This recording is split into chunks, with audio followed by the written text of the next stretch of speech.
Many have brainstormed all the different reasons for the political endurance of Donald Trump and the MAGA movement. There's talk of economic populism or rejecting D.C. elites, appeals to race, gender, grievance politics, and of course, all the autocratic demands of a so-called strongman and how people relate to that. There are whole books lamenting or extolling Trump's role in America, his mix of PR tricks and vulgar spats, his ability to ride the passionate and sometimes hateful corners of the internet. You've heard about all this. And maybe one or several of those factors are correct.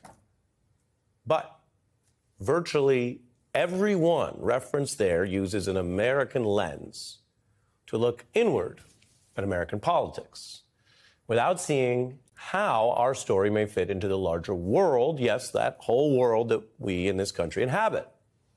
Most people in the world live in other countries, and broader trends have right-wing movements surging across those European elections this weekend. That includes several traditionally left-of-center countries, like France, where the president is now calling for national elections, and Germany, which has fought back extremism for many decades, only to see the far-right rise, and Italy, whose right-wing leader is now fortifying her power base in these elections. Here's how, this weekend, how some of these results came in.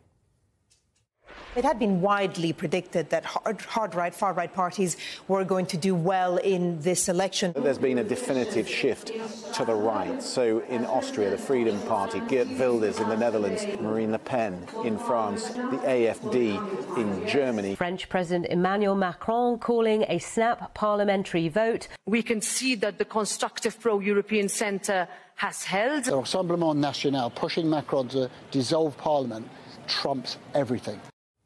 The broad lurch right shows an international appetite for conservative policies on economics, liberty, and immigration. And it's also related to what can also come along with these parties. The concerning issues around rising intolerance, hate, and the attacks on democracy and rule of law itself. Today's Washington Post suggests this could actually be a permanent part of the new Europe, although, as always, who knows? The New York Times also reports the center did hold in most of the EU. 27 countries voted, and the far right wreaked havoc, while they say the center held in many other places. But the right-wing surge heartens kindred political forces loyal to Trump. The Wall Street Journal's conservative editorial pages has a writer arguing today that the results show European voters are done with the progressive green, secularist, globalist consensus under which they have been governed for years. France, Germany, Spain, Italy, and smaller countries rallied for these parties that oppose mass immigration, reject extreme climate measures, and resist the continuing disillusion of their civilization into a relativist, multicultural mush. That's the quote. And the writer notes that while there are alarms about the far right, he argues that the, quote, implicit association with Nazis and fascists is unfair. Some of these parties espouse ugly extremism. The majority, though, simply want to, quote, cut immigration, put a brake on the self-destructive race to net zero carbon emissions, and address Europe's chronic structural economic problems, end quote. And maybe the truth is somewhere in between. There could be valid policy here and rising intolerance. And for Americans, and especially anti-Trump Americans who are really concerned about these movements in the United States, these results, at least across several countries, do show that we may be dealing with something larger than any one place or person.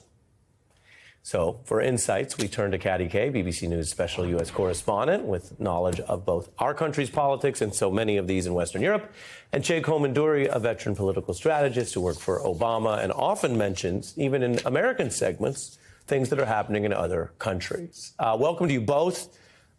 Katty, first in the countries where we saw this right-wing surge, explain that to us and whether you do see overlap on at least some of those issues with the MAGA politics in this country.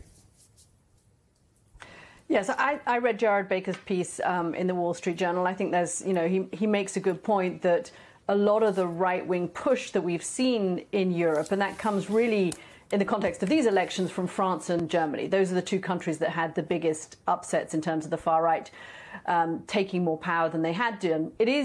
Immigration is a big issue.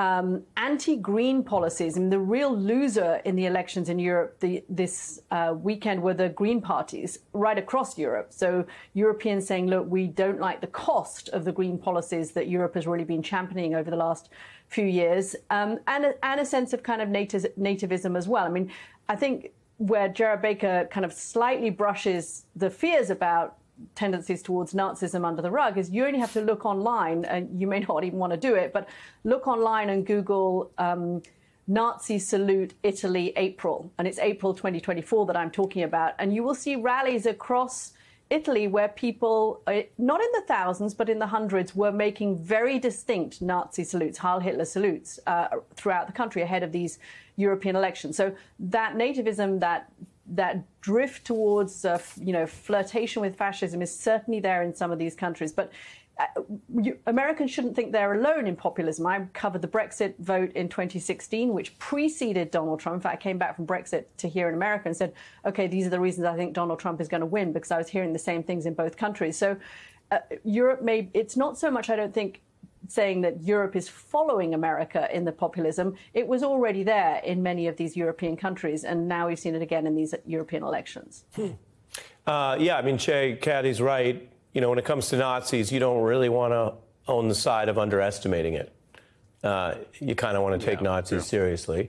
The history in Europe is complex, but what do you see specifically in what they're appealing to, and the part of it that may be about valid policy, and the part of it that, even in this sort of Wall Street Journal's careful prose, still refers to, whether you call it multiculturalism or you call it diversity or you call it DEI, at a certain point, some part of this group, and I'm not saying every voter and every member of the parties, but some part of this group is also doing that thing. Yeah, I mean, if you think about it, all these parties, including the MAGA movement in the United States, have the exact same ideology. They all believe that a nation has borders, and within those borders, all the people should look alike, speak alike, and pray alike. And that is why also immigration is such an important issue to all of these different movements, because immigration cuts right into the heart of that. So this is really a movement that is against diversity, and ultimately it can be against democracy, because underlying it is a mistrust of one's own fellow citizens. The people who don't look like you, who don't pray like you, who don't speak like you, can we really trust them at the ballot box? That's a slippery road to authoritarianism in many cases.